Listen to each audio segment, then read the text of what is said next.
Spekulasi tentang peran Azerbaijan Israel kembali menyeruak, muncul seperti gema lama dari isu yang pernah mengiringi kematian Presiden Iran, Ebrahim Raisi. Kini desas-desus itu hadir lagi, dipicu oleh jatuhnya pesawat angkut C-130 Hercules milik Angkatan Udara Turki di pegunungan Georgia, sebuah peristiwa yang sejak awal terasa penuh kejanggalan.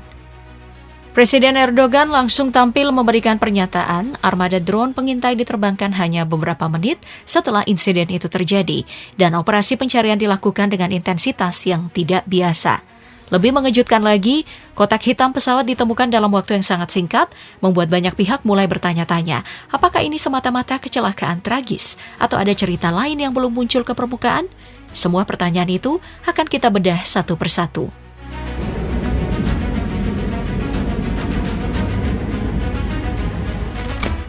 Pertanyaan pertama yang muncul saat kabar jatuhnya C-130 Turki tersebar adalah, mengapa ada pasukan Turki di Azerbaijan? Jawabannya ternyata tidak rumit. Mereka hadir untuk mengikuti peringatan 5 tahun kemenangan Karabakh, sebuah acara besar yang digelar pada 8 November. Dalam upacara itu, pasukan Turki bukan hanya tampil sebagai undangan. Mereka datang sebagai unit kehormatan, Batalion Komando Resimen Pengawal Presiden, pasukan elit yang sengaja dikirim untuk mempertegas kedekatan strategis Ankara dan Baku. Erdogan bahkan ikut hadir dalam barisan utama bersama pejabat-pejabat penting Turki, menunjukkan kuatnya simbol politik dan militer dalam kehadiran tersebut. Dari sinilah kronologi pesawat bermula. Pada 11 November, C-130 Hercules itu terbang dari Bandara Internasional Ganja di Azerbaijan Barat, membawa 6 ton perlengkapan logistik dan suku cadang untuk mendukung 6 jet F-16 Turki yang tampil dalam parade hari kemenangan.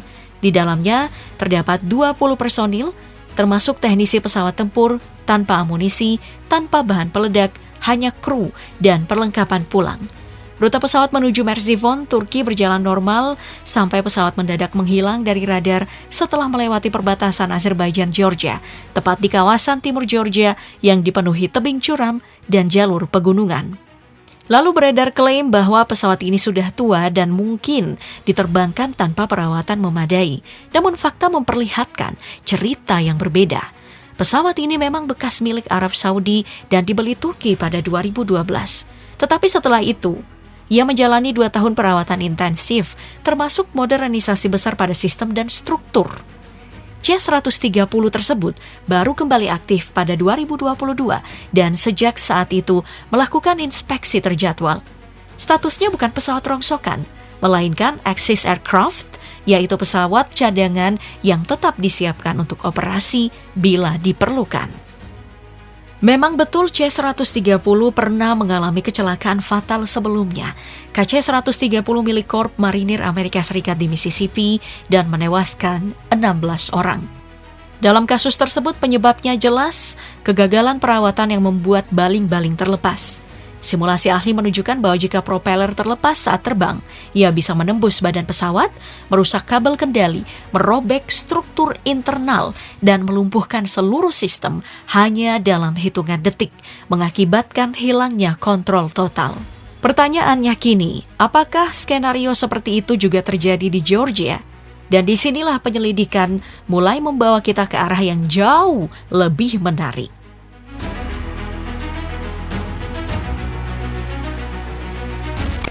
Begitu rekaman awal dari lokasi jatuhnya pesawat beredar, para analis langsung melihat satu pola kerusakan yang mengingatkan pada kasus propeller detachment, baling-baling yang lepas saat pesawat masih di udara dan kemudian menghantam tubuh pesawat. Secara teori, tanda-tanda ini cukup masuk akal, namun ada satu masalah besar. Seluruh perawatan C-130 milik Turki berada dalam kondisi ideal. Pemeriksaan badan pesawat, mesin, hingga baling-baling selalu dilakukan tepat jadwal, dan major maintenance terakhir bahkan selesai hanya beberapa minggu sebelum insiden. Artinya, kemungkinan kecelakaan akibat kelalaian pesawat sangatlah kecil. Jika mengacu pada analisis para pakar penerbangan Turki, video yang beredar menunjukkan pesawat jatuh dalam keadaan limbung seolah kehilangan keseimbangan. Dari sana muncullah 2 kemungkinan teknis. seperti bagian yang korosinya tidak terdeteksi yang pecah di tengah penerbangan. Lalu yang kedua, kargo tidak terkunci sempurna dan bergeser saat turbulensi, menyebabkan kerusakan dari dalam. Kedua hipotesis ini sama-sama mengarah ke kesalahan manusia. Namun Coşkun Başbuğ, pakar terorisme dan keamanan Turki, menolak kedua dugaan tersebut. Menurutnya, teknisi Angkatan Udara Turki termasuk yang paling kompeten dalam perawatan C-130, sementara kondisi cuaca saat itu tidak menimbulkan ancaman untuk pilot.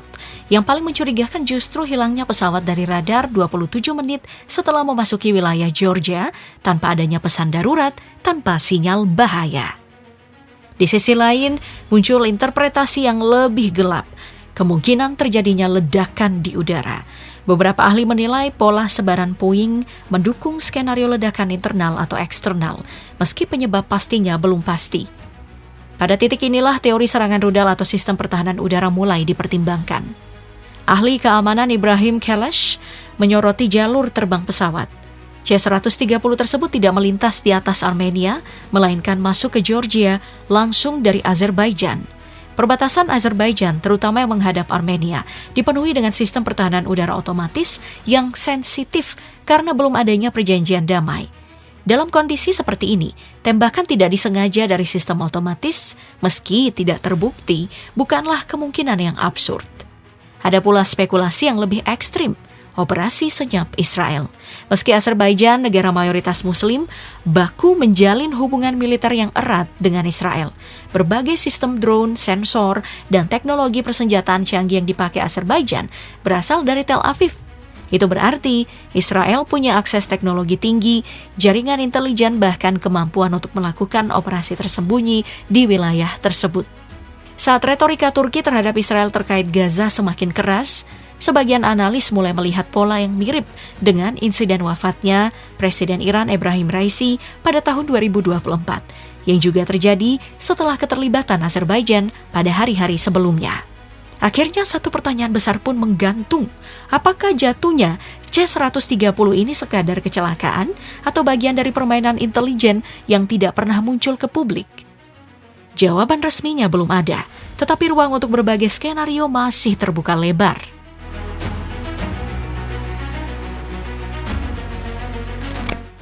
Ketika kabar jatuhnya C-130 Turki diumumkan ke publik, gelombang simpati langsung mengalir dari berbagai penjuru dunia. Azerbaijan yang menjadi lokasi perayaan Karabakh menjadi negara pertama yang menyampaikan duka mendalam. Georgia, tempat tragedi itu terjadi, segera menunjukkan solidaritas dan menawarkan bantuan dalam proses penyelidikan. Dari Asia Tengah, Kazakhstan ikut mengirimkan pesan bela sungkawa. Negara-negara Timur Tengah seperti Qatar, Mesir, dan Iran pun menyatakan simpati mereka kepada Turki. Bahkan dari Eropa, Italia hingga Malta merilis pernyataan resmi sebagai bentuk dukungan moral. Duta Besar Amerika Serikat untuk Turki, Tom Barak, menegaskan bahwa Washington berdiri bersama Ankara di tengah kehilangan ini.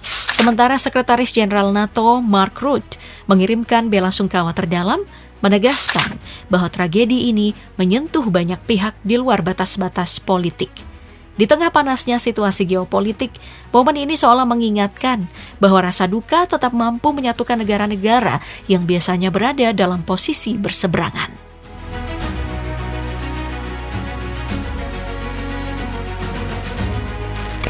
Kecelakaan pesawat militer selalu menyisakan ruang yang tidak bisa sepenuhnya diakses publik. Banyak komponen mulai dari sistem avionik, protokol komunikasi, hingga detail operasi masuk dalam kategori rahasia militer. Itu sebabnya analisis mengenai apakah insiden melibatkan sabotase, kesalahan teknis, atau human error selalu bergerak dalam wilayah abu-abu. Kita hanya bisa membaca fragmen informasi yang dilepaskan ke media, bukan keseluruhan cerita. Nah, untuk saat ini, pemerintah Turki belum menutup pintu terhadap skenario apapun. Semua kemungkinan tetap dipertimbangkan, masalah teknis, kekeliruan kru, kondisi cuaca, bahkan faktor keamanan dan sabotase. Sikap resminya jelas, investigasi tidak boleh tergesa-gesa, tidak boleh bias, dan harus menyeluruh. Kunci utama penyelidikan akhirnya ditemukan kotak hitam pesawat. Nah, di sanalah rekam data penerbangan dan suara kokpit tersimpan yang dapat mengungkap bagaimana detik-detik akhir penerbangan itu berlangsung sebelum kendali hilang sepenuhnya. Dengan ditemukannya black box, penyelidikan memasuki tahap baru. Kita sudah melewati fase pencarian dan kini memasuki fase pembacaan misteri. Namun sampai hasil akhirnya diumumkan, publik hanya bisa menunggu sambil memegang satu pertanyaan yang masih menggantung. Apakah tragedi ini hanyalah kecelakaan yang menyakitkan atau ada kisah lain yang belum terlihat di permukaan?